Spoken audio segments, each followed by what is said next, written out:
Good morning and welcome to another video. I'm kind of surprised by the job changes that appeared inside of the patch notes of 6.05. So yeah, let's just hop into there and check out what else has changed and what might be very important for getting started and especially for making some Gil, right? So yeah, a very brief overview about the patch notes of patch 6.05. I was kind of surprised by job changes actually being in there because I haven't expected them to be so fast with adjustments, because normally Square will take their time and test out stuff, so that's really a surprise for me. Honestly, I haven't expected any job change at all, and yeah, we'll see if that's a good thing or not. Alright, so the Excitatron 6000 has been added, which is the new treasure dungeon you can find in Endwalker. I haven't really done that a lot, but it was fun when I did, so I'm glad that we have this in Endwalker as well, and being added in a new style, a new form. Housing, yeah, some more furnishings from the design contest of 2019, okay? That's kinda long ago. A long time has passed since then.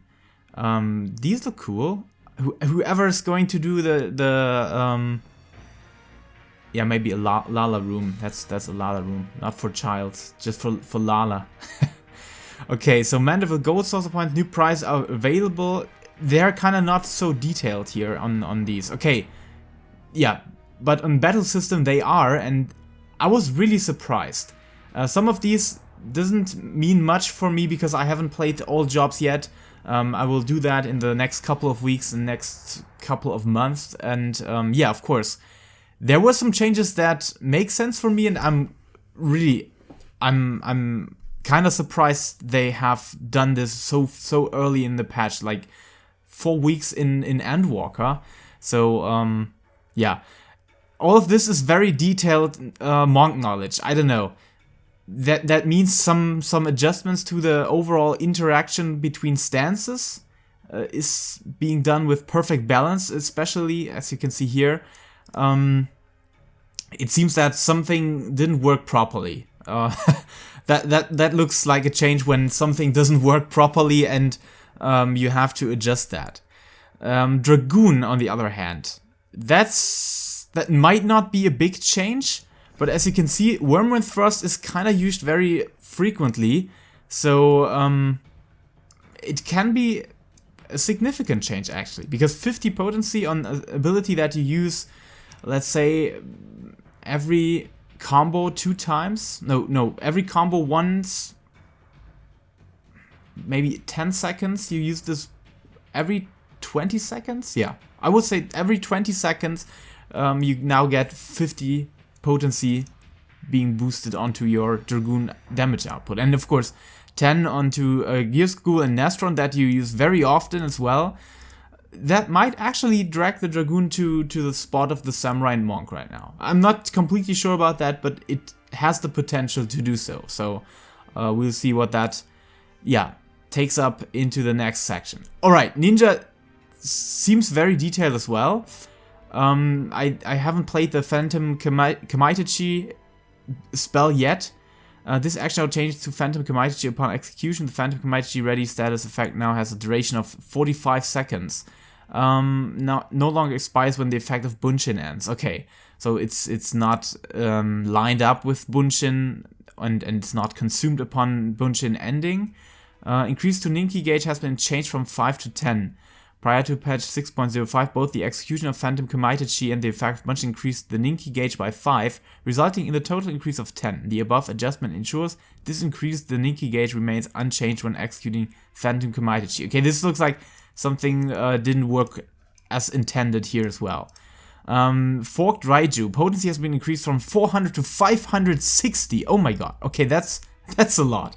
I'm not sure how often you use that, because that seemed to be one of the additions of Endwalker, the new skills, but that's a lot of potency. I hope that this helps the ninja to get to Reaper levels or Monk levels. Like I said in my Reaper summary video, my Reaper feedback, initial thoughts, I think Reaper is at the best spot right now, and not Reaper should be nerfed, but the other jobs should be buffed to reach that goal or to reach that value, because in my opinion melee jobs should deal the most damage possible, because yeah, like I said, Summoner, Red Mage, they have raising potential. The supporters should, yeah, they're not having the edge in support when it comes to defensive support right now because of how strong Arcane Crest is for the Reaper.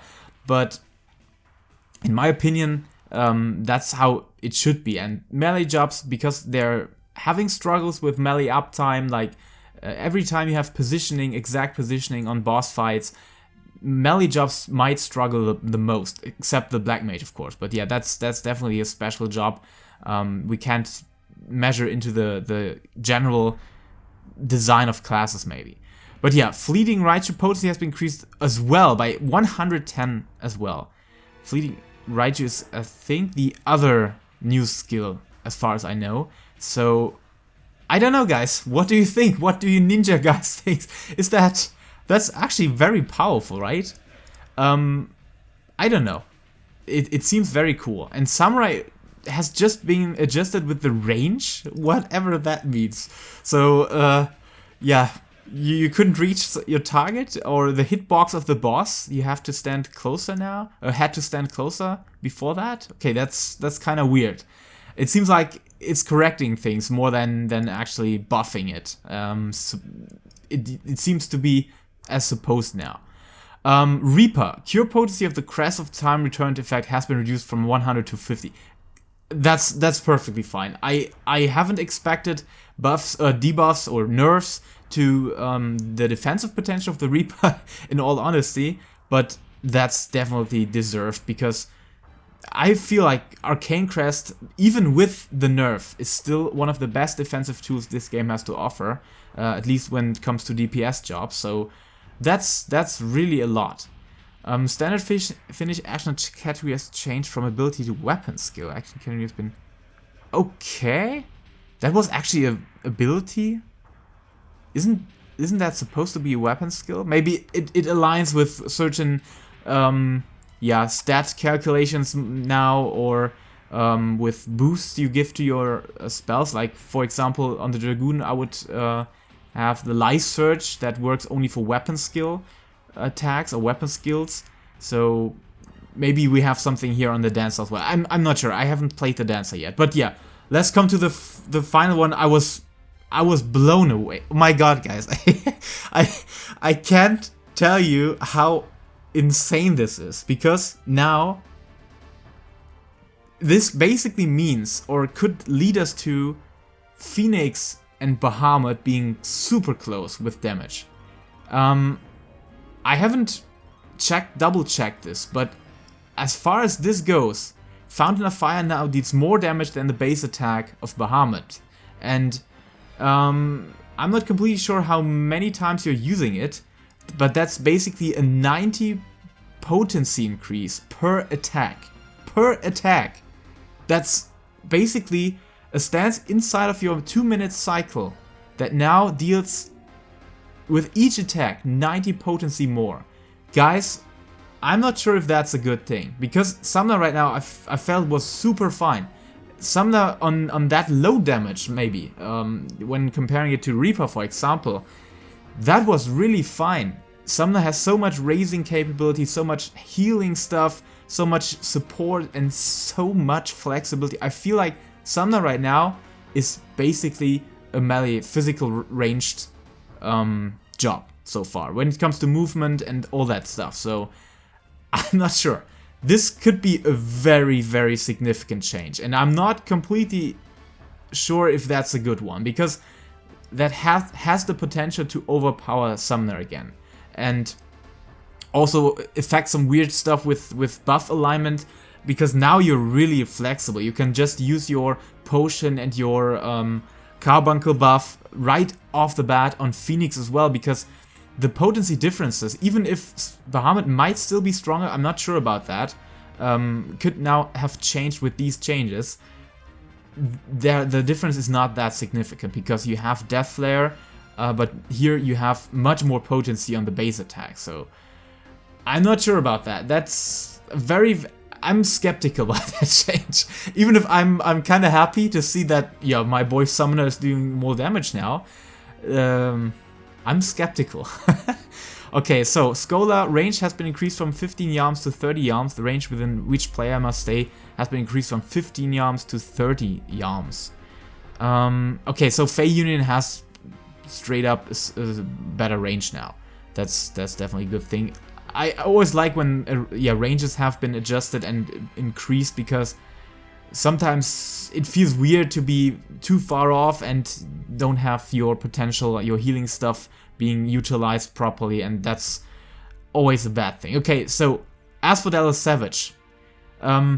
Yeah, of course. We know what's happening. We get all the stuff we had in normal mode in Savage now. We have some very high average item level requirements. I guess that will fit, because right now my summoner is 578, so I could already hop into the first two without actually crafting stuff that I prepared for today. But there will be a video out in the next couple of hours when the servers are up, when really quick guild tips for you, so stay tuned for that. Time limit, of course, 90 seconds. The last one is 120 seconds. I guess we will have a two-phase trial then, of two-phase raid boss then. Yeah, speak with Nem Gigi in Labyrinthos. Wait a second. Yeah, that's where you unlock the quest. I was thinking about the NPC where you can trade in stuff, because that should be in Ratsatan, right? Yeah, will be reset every Tuesday. Basically the same thing like always. By speaking with Melini in Labyrinthos or Jolie in Ratsatan, yeah. Right now there are two NPCs that's changed from Shadowbringers. One in the front or before the dungeon, or before the NPC where you can unlock the dungeon, and the one in Ratsatan that you certainly know. But yeah, there will be another gear compendium coming tomorrow, I think. So stick around for that. That clear all the NPC locations and all the stuff you can get right now in patch 6.05. Yeah, following have been added to the raid finder. New elite marks have been added. I'm not sure what that means actually. Okay. Lagin Tombstones of Astronomy have been added. So these are the weekly tombstones now that we can farm each week, and should farm each week, because that will grant us access to the best in slot set number 2, which is always paired with the Savage gear, and upon a certain time frame and certain tier, we will be able to upgrade that, and even without just items that you can get from the Savage raid alone. So yeah, these are really mighty, really powerful. Try to farm these, try to find the stats you need for these items. If you don't know about any of stat distribution, then check out the video found in the description about that topic, where we basically covered all the best melts and best stats for each job so far. I will adjust these accordingly to the changes now, because now we have more sets to vary our skill speed and spell speed sets. So this might change in the next couple of weeks, so stay tuned for that. We have some adjustments, not really adjustments. Basically the astronomy tombstones are being added to the duty roulette, while aphorism are being reduced slightly, if at all. I'm not sure. Yeah, I think expert granted 80 of aphorism, so it's been adjusted accordingly, like always basically. Following trials have been added to Stone Sky Sea. Guys, if you don't know about that, Stone Sky Sea are the dummies where you can see my rotations being performed. So you can unlock that in Ratsatan by the Aetheryte. There's an NPC with a blue question mark that will lead you to, I think, Palaka stand in Thefner as well. And there you can do these trials, and I have seen so many people just struggling to do their base rotation, and that's the best thing. That's the best thing to perform your rotation, to practice your rotation, and to become a better player. Really, in all honesty, if you struggle in maybe pulling your weight, dealing the damage you might want to pull off, or that others might help you with or tell you about because they're using Advanced Combat Tracker, let's all be honest about that. this is the best option to do that. So really check out these dummies, check out these trials. They're really helpful to get started, because even when you're not familiar with the encounter phases, mechanics, whatever, if you really know your rotation blindly, and by just not checking your hotkey setup from time to time, you can blindly perform this without thinking about it. That's where you really get progress into your job, into your Savage encounter or extreme trials, whatever. These are really useful. Don't underestimate these. Okay, we have these blurry gear pictures again. Whatever, guys. We're living in 2022 now. Can't you just upload a 4K picture here? It's not that hard, Square. Come on, please try again next time. It's really so blurry. I can't see any details. Yeah, so that means we basically have to wait for the fashionista to show us these sets. Yeah, very soon. So I'm not sure if I can do that in time, but the fashionista will. So check out these sets on their showcase. That's definitely way better than what we have here. And Square, please upload these in 4K resolution. I can't believe that this is so hard and demanding on the server or whatever. Yeah, I'm really not sure what this is actually, because that looks like fashion gear. Yeah, I think this is fashion gear, and this might be the tombstone gear. That really looks like tombstone gear. I'm not sure if that could also be the job gear that you can craft now, but my bets are for tombstone gear. Yeah, I would say tombstone gear, and that's just glamour. That's just glamour gear. New master recipes have been added, new mounts have been added, new minions have been added. Yeah, that's basically what we're aiming for on our Gil, journey, on our Gil business. So stay tuned for that. I will throw out a video as soon as the servers are live, and I will have found out all the stuff. I will have added my master recipe books. I've prepared a lot of things on the weekend, so yeah, you will be surprised how much Gil I already spent. I was literally crying a bit, but yeah, it's just a very dense cry, at least. Alright, guys, that's basically it. New achievements and titles have been added. The option Duty Complete Weekly Reward Unclaimed has been added to the Party Finder. This option is only available when recruiting party members for high-end raid. Weekly reward. Ah, yeah, okay, that's good. That's actually very nice to show that you can check this box, and then it indicates if people have the reward unclaimed, and that's by system checks this. The system checks that you have unclaimed this weekly reward. That's really great, and so people cannot join you by telling you, hey, I haven't cleared the boss, you won't receive any penalty on your loot, and then it turns out that it's the case, and you have to reform the party. Most of the times people check this before starting the boss, before clearing the boss, and say like, hey, you said you don't have the clear, but some things, you get the notification inside of the encounter then that somebody already claimed its reward, and that's a good option to provide, yeah, to avoid that and to provide a protection against this. But yeah, I would still hope for a totally different item system. I love the system on Extreme Trials that you just basically can get in there and grind the stuff you want. I think, guys, why do we need this stupid time gating, gatekeeping of gear? I don't know. It's just not my cup of tea. I would love to just do the stuff, do content whenever I like, the many times I want. Basically how it is in the later patches when the weekly limitations are getting removed. But yeah, a man can wish, right? So that's basically it for me.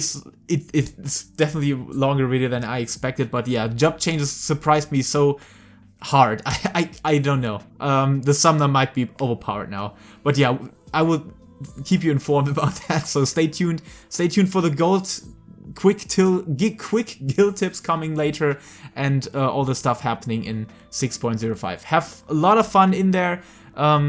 See you around when the servers are live again, and until then, stay safe, stay healthy, and keep loving Final Fantasy.